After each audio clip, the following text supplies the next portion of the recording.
Serial ये रिश्ता क्या कहलाता है आज की शुरुआत होती है जहाँ पर रिया नायरा के गहने देख रही होती है। इतने देर में गायू आ जाती है और उसे काफी बुरा तरह से डांटती है कि तुम्हारी हिम्मत कैसे मेरी बहन के गहनों को हाथ लगाने की। सुना और सुरेखा भी वहाँ पर आ जाते हैं और उसे समझाने की कोशिश करते हैं, लेकिन गायू किसकी सुनती है।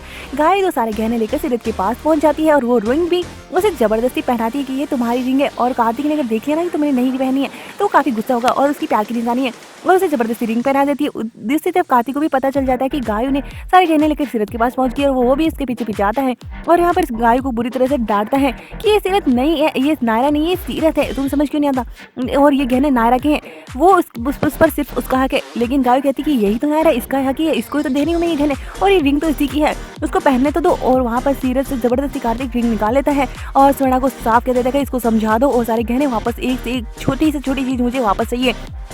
इसके बाद में सीरत भी सारे गहने यहाँ पर सारे इकट्ठे करके स्वर्णा के हाथ में दे देती है और इस बात का रिया फायदा उठाते हुए नजर आती है। अब कोई प्लानिंग जरूर करनी होगी और दूसरी तरफ दिखाया जाता है कुछ देर बाद में यहाँ पर सारे गहने तो हो जाते हैं लेकिन रिंग कहीं से गायब हो जाती है। स्वर्णा और सुरेखा दोनों ढूंढ रहे होते हैं, सारे घर वाले भी इकट्ठे हो जाते हैं और वहाँ पर कोई सी को रिंग नहीं मिल रही थी। सारा स्टाफ उसे ढूंढ रहा था लेकिन नहीं मिलती क्योंकि रिया ने अपने पॉकेट में छुपा रखी होती है और सोचती कि देखना सीरत तुमने बहुत बड़ी प्लानिंग की लेकिन मुझे बड़ी प्लानिंग तुम नहीं कर सकती हो।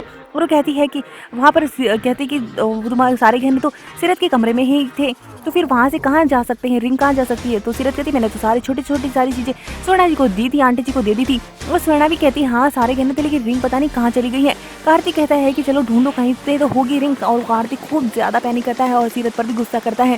सीरत भी शॉक्ड हो जाती है। इतनी देर में रिया उस पर कह देती है हाँ हमें नहीं लगता कि इसने कोई चोरी की होगी और वो जानबूझकर ये वर्ड्स यूज़ करती है जिससे कि सबको इस पर शक हो जाए। और सीरत कहती है मुझे तो लगता है इसी को तलाशी करनी चाहिए और सीरत जबरदस्ती रिया की तलाशी लेती है और सच में रिंग निकलकर बाहर गिर जाती है। लेकिन तभी वहाँ पर मनीष आ जाता है और कहता है और उस मावड़ी के और सीरत के जो वर्ड्स सुने थे उसने कि हमारा घर हमें कैसी किसी कीमत पर लेना ही पड़ेगा और इसी वजह से इन लोगों ने चोरी की है।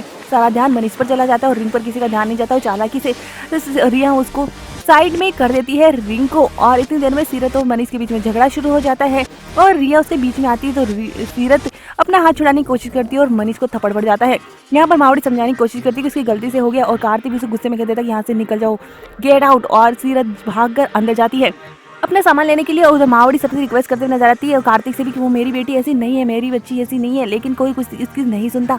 वहीं पर सीरत कहती है कि इनको सामने हाथ जोड़ने की बिल्कुल भी जरूरत नहीं है और सामान लेकर आ जाती है। आज का एपिसोड यही खत्म होता, आने वाले एपिसोड में दिखाया जाएगा कि सीरत और मावड़ी को घर से बाहर निकालने के लिए यहाँ पर पुलिस पहुंच जाती है और ये दूसरी तरफ कार्तिक भी और सीरत को गलतफहमी हो जाती है कि पुलिस सीरत की तलाशी लेने आई है और सीरत उस पर गुस्सा होते नजर आती है। देखना इंटरेस्टिंग होगा कि कैसे कार्तिक वापस सीरत को लेकर आता है और उसकी मदद करता है कि ये पुलिस तो उसके पेरेंट्स ने बुलाई है। तो दोस्तों आगे के एपिसोड की अपडेट भी हम ऐसे आप तक पहुंचाते हैं कि तो कल चैनल को सब्सक्राइब। आज का एपिसोड कैसा लगा हमें कमेंट करके